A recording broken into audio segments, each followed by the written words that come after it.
Hey there, James here. And I just wanted to make this video about explaining the ban that's happening on ChatGPT right now. So let's go through the facts first, then we'll see what exactly is going on. New York City public schools, you may have heard, are banning the devices on their networks. They're afraid kids are going to cheat, they're just going to plagiarize, but it's really not about that. And we'll go more into that in just a minute. This is going to be a quick video, so please stick around to the end. I'll show you how you can still make a lot of money with ChatGPT. It's getting out of hand some of the videos that are going too far into BS ways you can make money with ChatGPT, but you can. But as you can see, they are banning it. It's already prohibited in some schools in New York City, Seattle. Was also ChatGPT was also banned at top French university Sciences Po, as it was raising important questions with regard to fraud in general, particularly plagiarism, the Institute said on Friday. Now there's punishment for using it. Punishment for using the software may go as far as exclusion from the institution or even from French higher education as a whole. So this is getting into the realm where people are overreacting, and this is just kind of scary. There's actually been AI rewriting programs for years and years and years. You could just take a load of text on a subject. You could take a very long article or 3 articles and you could rewrite that. It was a text rewriter and it would do a pretty good job, especially if you mixed it up. So this is just basically saying that this tool has made it too convenient for people to get what is actually original content, or it could qualify for original content. It's pulling in from everywhere and writing it. So they're afraid of that because the actual words themselves didn't come from your mind. And I'm sure it's going to want to make me sign into there. So there's ethics around it. It's just ridiculous. It's a research tool. It does help you write things quicker than you could without it. I can write a description for a YouTube video. I could write an article faster, but on its own, if you compare that side by side by a real author or a real freelance copywriter that gets paid decent money, and for what that thing costs to make and maintain, what ChatGPT costs to make and maintain, there's no difference. I mean, the difference is on a whole different level.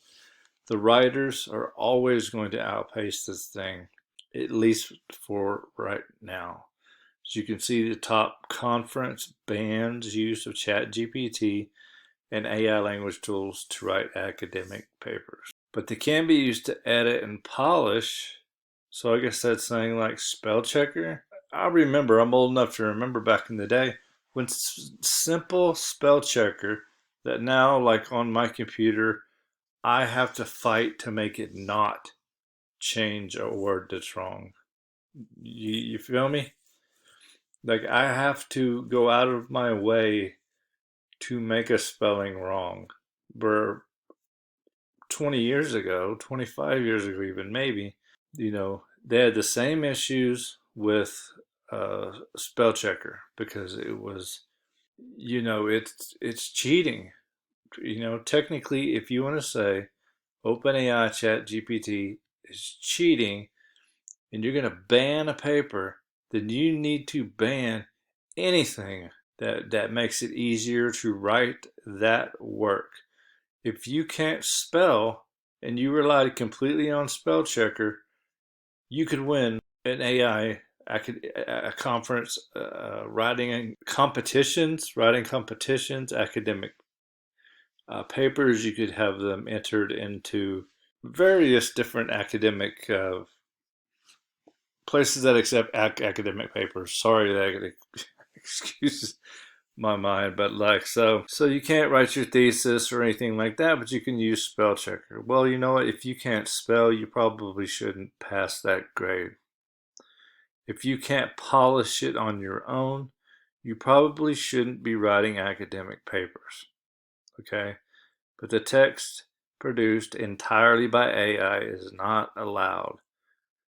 This is exactly what I'm beginning at. This raises the question, where do you draw the line between editing and writing? Because your writing is being changed by the editing because you couldn't correctly spell uh, parallax, or I know some people that can't spell absolutely. It's kind of weird. So one of the most prestigious machine learning conferences banned authors from using AI tools like ChatGPT to write scientific papers, triggering a debate about the role of AI generated text in academia.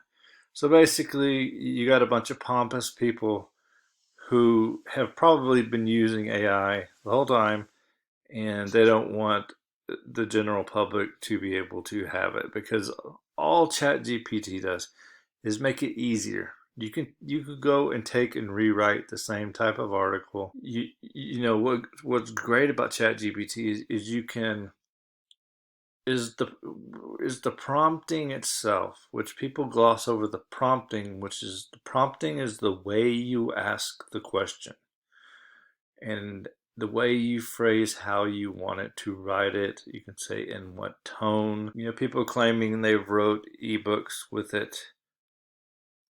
I mean, you could string together some stuff, but would it be coherent enough? It would probably be more coherent than me, but at the same time, you've got machine learning conferences that won't let people utilize a machine learning tool. So let's really getting to the edge there. And finally, AI tool banned in Victorian state schools. Students and staff were blocked from using popular artificial intelligence service. Yada, yada, yada. They're afraid teachers are going to use them to come up with their lesson plans. A lot of us have been students. That might not be such a bad idea. It also says is because ChatGPT's term says users must be 18 years of age to use. To the best of my knowledge, nothing in ChatGPT even spits out a curse word, and if it did, it would be such a random thing that you wouldn't even know. So, as I've said, I don't think we're in any verge right now of not being able to use it.